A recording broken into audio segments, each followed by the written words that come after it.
Between the nights of August 8 and 9, 1969, a series of murders was carried out by members of a deadly cult known as the Manson Family.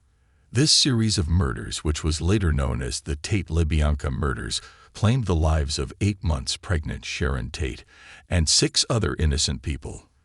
The leader of the cult, Charles Manson, is perhaps one of the most infamous figures in American criminal history, known for his role as the leader of the Manson family, a cult-like commune that became notorious for the brutal murders committed under his direction in the late 1960s.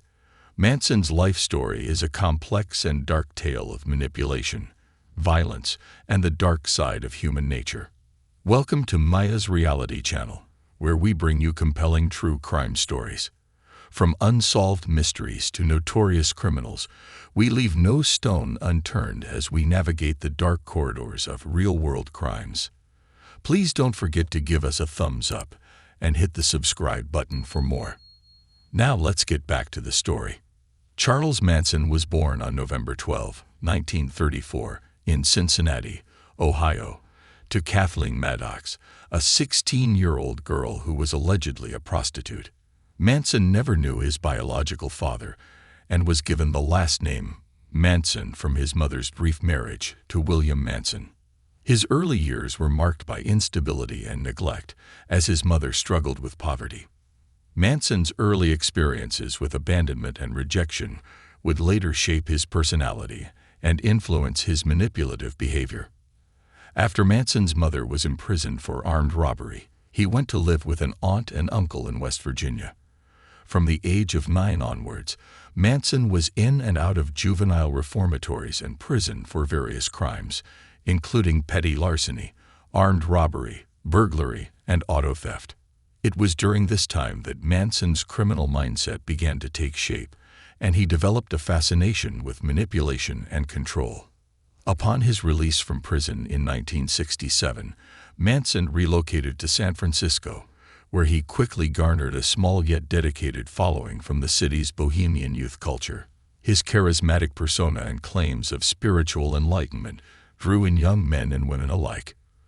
Presenting himself as a guru, Manson preached a distorted version of hippie philosophy, which he dubbed Helter Skelter, borrowing the term from the Beatles song. By 1968, Manson had established himself as the leader of the Family, a communal religious cult that zealously embraced his eccentric religious teachings. Manson's beliefs were a mishmash of science fiction, the occult, and fringe psychology, which the family studied and sought to implement in their daily lives. Manson's beliefs were a disturbing blend of apocalyptic prophecy and racial paranoia. He prophesied an imminent race war between blacks and whites, envisioning the Manson family as the eventual victors. Manson believed that by orchestrating a series of gruesome murders and framing them to appear as the work of black militants, he could instigate the race war he foresaw and position himself as the leader of a new world order. In August 1969, Manson's grip over his followers was shockingly demonstrated when he instructed Tex Watson, Susan Atkins, Linda Kasabian, and Patricia Krenwinkel to carry out a series of brutal murders in Los Angeles. On the night of August 8, Manson directed them to a house on Cielo Drive, which happens the home of film director Roman Polanski and his wife, actress Sharon Tate, with the chilling command to totally destroy everyone in it, as gruesome as you can. Manson's familiarity with the residence stemmed from its previous tenant, music producer Terry Melcher, who had once considered offering Manson a recording contract before ultimately deciding against it. On the night of the murders, the house at Cielo Drive was occupied by movie actress Sharon Tate, who was 8.5 months pregnant and married to film director Roman Polanski. Tate's friend and former lover Jay Sebring, a renowned celebrity hairstylist. Polanski's friend Wojciech Frykowski, and Frykowski's girlfriend Abigail Folger, heiress to the Folgers' coffee fortune and daughter of Peter Folger. William Garretson, the caretaker, and his friend Stephen Parent were also present on the property.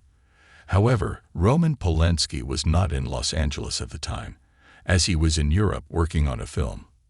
On the night of August 8, 1969, Tex Watson, and 3 other women from the Manson family arrived at Cielo Drive shortly after midnight. Watson climbed a telephone pole near the entrance gate and severed the phone line to the house. Concerned that the gate might be electrified or rigged with an alarm, the group parked their car at the foot of the hill leading to the estate and walked back up to the house. To avoid the gate, they climbed a brushy embankment to the right and entered the grounds. As headlights approached from within the property, Tex Watson ordered the women to hide in the bushes. He confronted the approaching driver, Stephen Parent, who had been visiting the property's caretaker, William Garrettson, in the guest house. Parent pleaded with Watson not to harm him, promising not to reveal anything. However, despite Parent's pleas, Watson attacked him with a knife, inflicting a defensive slash wound on Parent's palm that severed tendons and tore his watch off his wrist. Watson then shot Parent 4 times in the chest and abdomen, killing him in the front seat of his white 1965 AMC Rambler. Afterward, Watson started the car and pushed it away from the gate. After the initial confrontation with Parent, Tex Watson proceeded to cut the screen of a window. He then instructed Susan Atkins to keep watch near the gate, and she walked over to Parent's car to wait. Watson removed the screen, entered through the window, and allowed Patricia Krenwinkel and Atkins to enter through the front door. Watson quietly woke up Wojciech Frykowski, who was sleeping on the living room couch, by whispering to Atkins. Watson then kicked Frykowski in the head, prompting Frykowski to inquire about his identity and purpose. Watson chillingly responded, "I'm the devil, and I'm here to do the devil's business." Following Watson's instructions, Susan Atkins, with Patricia Krenwinkel's assistance, located the house's 3 other occupants and forcibly ushered them into the living room. Meanwhile, Watson commenced tying Sharon Tate and Jay Sebring together by their necks using a long nylon rope he had brought with him, then slinging it over one of the living room's ceiling beams. Sebring objected to the rough treatment of the pregnant Tate, prompting Watson to shoot him. Abigail Folger was briefly escorted back to her bedroom to retrieve her purse, from which she surrendered $70 to the murderers. Watson proceeded to stab Sebring 7 times. Though Wojciech Frykowski's hands had initially been bound with a towel, he managed to free himself and engaged in a struggle with Atkins, who attempted to stab his legs with a knife. Frykowski fought his way out of the front door and onto the porch, but Watson caught up with him. Watson repeatedly struck Frykowski over the head with the gun, inflicted multiple stab wounds, and ultimately shot him twice. As Kasabian heard what she described as horrifying sounds, she moved toward the house from her position in the driveway. Upon reaching the scene, she informed Atkins that someone was approaching, hoping to intervene and halt the ongoing murders. Meanwhile, inside the house, Abigail Folger managed to break free from Krenwinkel's grasp and escape through a bedroom door, making her way to the pool area. Krenwinkel gave chase and eventually caught up with Folger on the front lawn, where she proceeded to stab and tackled her to the ground. Watson then joined in the attack, and together they mercilessly stabbed Folger a total of 28 times. Meanwhile, Frykowski, despite his injuries, managed to struggle across the lawn in an attempt to escape. However, Watson pursued him and continued to stab him, ultimately resulting in Frykowski's death. The extent of Frykowski's injuries was staggering. He suffered a total of 51 stab wounds and had also been struck 13 times in the head with the butt of Watson's gun. The force of these blows was so intense that it not only bent the barrel of the gun, but also broke off one side of the gun grip, which was later recovered at the scene. Inside the house, Sharon Tate pleaded desperately to be allowed to live long enough to give birth, offering herself as a hostage in a desperate attempt to save the life of her unborn child. Despite her pleas, both Susan Atkins and Tex Watson callously stabbed Tate a total of 16 times, ultimately ending her life. The coroner's inquest later determined that Tate was still alive when she was hanged with the nylon rope. Her cause of death was listed as a massive hemorrhage. In contrast, Jay Sebring was found to have been hanged lifeless. Tex Watson later recounted that Manson had instructed the women to leave a sign, something witchy. In compliance with this directive, Atkins used Tate's blood to write "pig" on the front door. Atkins claimed that she did this to mimic the murder scene of Gary Hinman, a crime for which Manson family member Buddy Bussolil was in jail. Bussolil had previously written "Political Piggy" in Hinman's blood on his wall after fatally stabbing him. The following night, Manson, accompanied by Watson, Atkins, Krenwinkel, Kasabian, Van Houten, and Grogan, went in search of more victims. Manson selected the Los Angeles home of grocery store executive Lino LaBianca and his wife, Rosemary, as their target. After Manson and Watson tied the couple up and robbed them, Manson departed with Atkins, Kasabian, and Grogan. Meanwhile, Watson, Van Houten, and Krenwinkel remained at the house, and following Manson's orders proceeded to stab the couple to death. Once again, they left disturbing words written in blood on the walls as part of Manson's twisted instructions. The brutal nature of these crimes sent shockwaves through Los Angeles, sparking widespread panic and fear. The extent of the violence was particularly horrifying, with Wojciech Frykowski suffering over 50 stab wounds and being shot twice.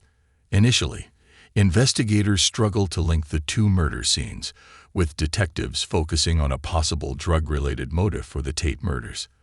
This initial confusion hindered the investigation and delayed the realization of the full extent of Manson's involvement.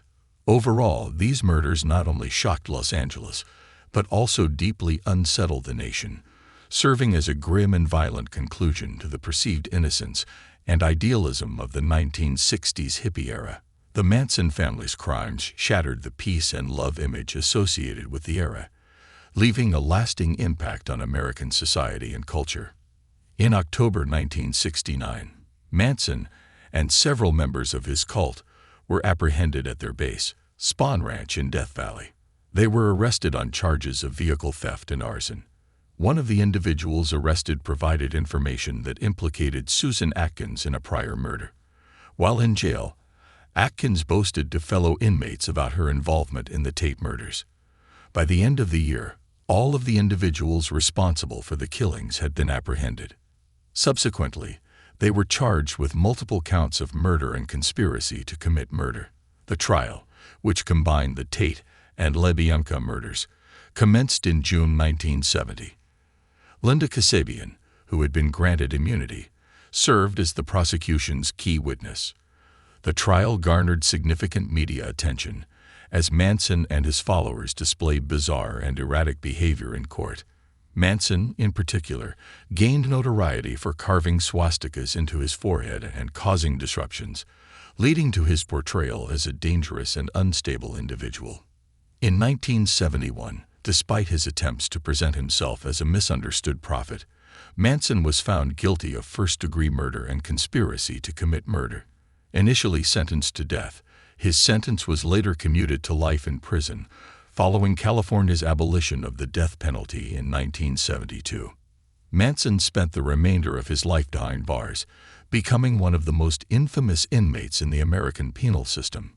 Even in prison, he managed to attract followers who were drawn to his notoriety and distorted charisma.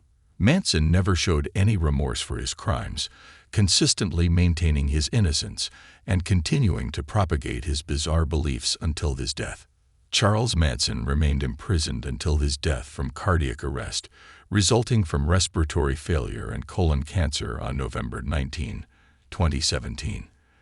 At the time of his passing, Manson was just a few days past his 83rd birthday and had spent all but 13 years of his life in some form of supervised setting, either in prison or juvenile facilities. Throughout his time in prison, Manson applied for parole numerous times but was denied on 12 occasions. However, after 1997, Manson gave up on seeking parole altogether and even refused to attend any of his hearings. His decision to forego these hearings signaled a resignation to his fate and a refusal to engage with a system he felt had already condemned him. Charles Manson's death marked the end of a tumultuous and dark chapter in American history. Despite his passing, Manson's legacy continues to loom large in popular culture, serving as a chilling reminder of the dangers of manipulation and the consequences of blindly following charismatic leaders. His crimes and the influence he wielded over his followers remain a cautionary tale, highlighting the destructive power of unchecked influence and the importance of remaining vigilant against those who seek to manipulate and harm others. Leslie Van Houten, Manson's accomplice who was convicted at the age of 21, became the youngest woman ever placed on California's death row, and the youngest member of the Manson family convicted of murder. However, her original conviction and death sentence were overturned on appeal. She was later retried and sentenced to life in prison, with the possibility of parole. After being denied parole 22 times, Van Houten was finally released on parole on July 11, 2023. Susan Atkins, another of Manson's followers, remained in prison until she died in 2009 from brain cancer at the age of 61. At the time of her death, she was California's longest-serving female inmate. Atkins had been denied parole 14 times, and her request for compassionate release had also been denied. Patricia Krenwinkel, another member of the Manson family, continues to be incarcerated. Following Susan Atkins' death in 2009, Krenwinkel became the longest incarcerated female inmate in the California penal system. She has been denied parole 14 times, most recently in 2017. Despite a parole panel's recommendation for her release in May 2022, citing revisions to California parole laws and policy changes by the Los Angeles District Attorney, Governor Gavin Newsom overturned this decision. Newsom had also previously overturned a parole recommendation for Manson family member Leslie Van Houten. Charles Tex Watson, however, remains incarcerated and has been denied parole 17 times, with his most recent denial occurring in 2021.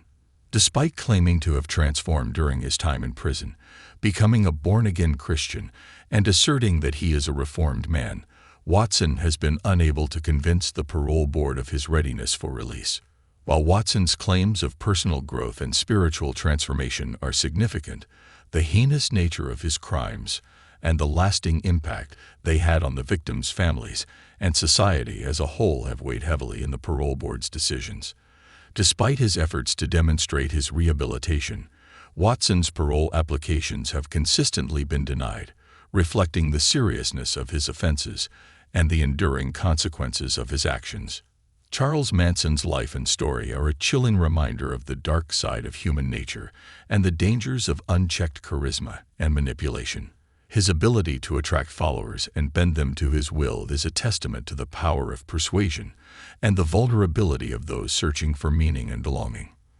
Manson's crimes shocked the world and left a lasting impact on American society, serving as a cautionary tale of the dangers of extremism and blind devotion. All right, guys, that wraps up our video for today. Did you enjoy watching this? Do you want to keep seeing more true crime stories like this? Then give us a thumbs up and hit the subscribe button.